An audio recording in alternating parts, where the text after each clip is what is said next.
સૌથી પહેલું અહીંયા તો નર્સ અભિક જ નહીં, નર્સ અભિક જ નહીં યાર. એટલે હાર્દિક તો ભાઈ કોઈ ઓપ્શન નહીં હાર્દિક આને તો તારા જ કરવું પડશે. ઓકે મેં બાળક લાઈક અગર એવું હોય ને આપણે કે ચોકલેટો ના આપીએ રાઈટ, કોઈ સ્ક્રીન ટાઈમ ના આપીએ તો આમાંથી કોણ આમાં ચીટિંગ કરશે બાળકનો સપો લાઈક યુ નો કે ચોરી છુપીથી ચોકલેટ આપી દેશે, સ્ક્રીન ટાઈમ બતાવશે મમ્મી. એટલે હાર્દિક થોડો સ્ટ્રિક્ટ પપ્પા બનશે ને. ઓકે હાર્દિક ની વચ્ચે મમ્મી ખુદ શોકિંગ છે સ્ક્રીન ટાઈમ નહીં. એટલે આંધળી છોકરો બી ઇન્સ્ટાગ્રામ રીલ્સ કરશે સ્ક્રોલ રાઈટ. પરફેક્ટ. પછી બાળકને રાત્રે નાઇટ સ્ટોરી કોણ કહેતા, આમાંથી કોણ સારું સ્ટોરી ટેલર છે બંનેમાંથી? પપ્પા બંને રાઈટ છે. પપ્પા સ્ટોરી ટેલર સારા છે, બરાબર છે. છોકરાને વાંધો નહીં આવવા છે એમ, એટલે મમ્મી શાંતિથી સુઈ શકશે આની અંદર. કે રાત્રે અગર શું કહેવાય કે છોકરું રોડતું હોય ને તો બે ના ના ચલો કે હાર્દિક તમે સ્ટોરી કહી દેજો એમ. એટલે કોઈને બી કોઈ સ્ટોરી તમારે જાણવી હોય તો હાર્દિક નો કોન્ટેક્ટ કરો. પછી છોકરો જયારે પહેલી વખત સ્કૂલમાં જશે રાઈટ તો કોણ સૌથી વધારે રાઈટ પેલું ઇમોશનલ રાઈટ, છોકરાનું દરેક વસ્તુ હોય છે આપણી પહેલી કે છોકરાની આપણે બધી વસ્તુ કેપ્ચર નહીં કરતા હોય એમ, તો કોણ વધારે લાઈક એને કનેક્ટ કરશે કે ભાઈ હા કે આ છોકરો લાઈક યુ નો કે ભાઈ મારા દિવસો યાદ આવી ગયા નાનપણના? મમ્મી. એટલે આમાં તો મમ્મી ક્લિયર કટ જીતી ગઈ છે એમ. Guys clap for this couple, come on. Audience માંથી કોઈ ફ્રેન્ડ સર્કલ માંથી તમારો કોઈ ક્વેશ્ચન પૂછો જ કોઈનો બી કે તમને એવું હોય કે ભાઈ આ ક્વેશ્ચન પૂછો જ છે આજે હાર્દિકને એમ, કે ભાઈ કીમાને પૂછો છે એમ, કોઈ બી પૂછો આમાંથી કોઈ બી, ઇવન તો વડીલ બી હોય કે કોઈ બી તમારે કોઈ પ્રશ્ન પૂછવા આપણા કપલને છોડવા નહીં આજે, કેમ કે હાર્દિક કે કીમાને તો વિધિ નહીં થઈ પણ હાર્દિક અહીંથી ઇગ્નોર પણ કરે છે તો હાથમાં આવ્યો છે. પૂછો પૂછો ક્વેશ્ચન શું છે? ક્વેશ્ચન બોલો. ના બોલો આંધોડી.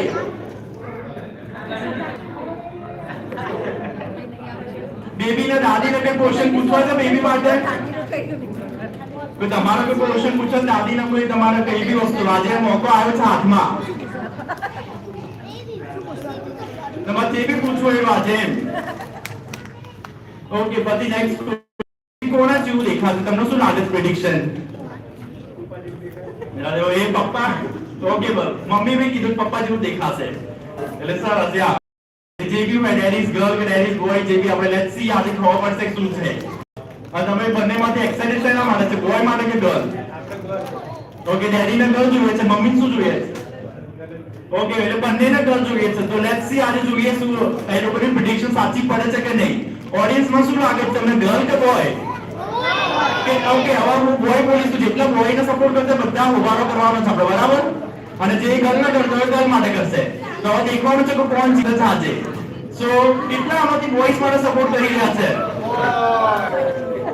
ઓકે એટલે બોયઝ માટે તો જે પ્રમાણે અવાજ આવે છે ઓછો લાગે છે. Let's go for the girl now. કેટલા ગર્લ માટે સપોર્ટ કરી રહ્યા છે? આઈ થિંક ક્લિયર કટ લાગે છે કે બેબી ગર્લ આવવાની છે રાઈટ, કે જે પ્રમાણે ઓડિયન્સની જે પ્રેડિક્શન છે. એટલે આ પેલા અંબાલા દાદાના જેમ આપણે અહીંયા દેખીએ છીએ કે આપણા અંબાલા દાદાએ કેટલા આપણે પ્રેડિક્શન સાચી પડે છે. તો આપણે જે પ્રમાણે એક્ટિવિટી કરી એમાં બી ક્લિયર કટ લાઈક છે જ કટોકટ કે બોય ગર્લમાં. તો લેટ્સ સી કે ગર્લ આવશે કે બોય આવશે. તો are you guys excited for that one? લાગતો નહીં એક્સાઇટેડ. એક્સાઇટેડ છો કે નહીં? લાગે છે ચા નાસ્તો હાર્દિક આવડો કોઈ કોઈને કર્યો નહીં. દેખી લેજો કોઈ બોલતું નહીં, એટલે કોઈ બોલતું નહીં, યાદ રાખજે તો એમ. ઓકે સો અહીંયા આપણે પેરેન્ટ્સ ની ગેમ પૂરી થઈ રહી છે. હવે આપણે કપલ ગેમ રમીશું. તો જેટલા બી કપલ છે બધા આવી જાઓ. કેમ કે દેખો જો અગર મને નહીં કે હું હાર્દિક ના કહીશ, હાર્દિક તમને ખેંચી લઈને આવશે સ્ટેજ પર. એટલે આપણે છે ને જેટલા બી કપલ છે સ્વેચ્છાએ આવી જાય સ્ટેજ પર. કે જાણે કે આપણે દેખો ભાઈ બધાનું પકડી લઈને આવી સ્ટેજ પર. ઘણા કરતા આવી જાઓ સ્ટેજ પર જેવી કપલ બધા.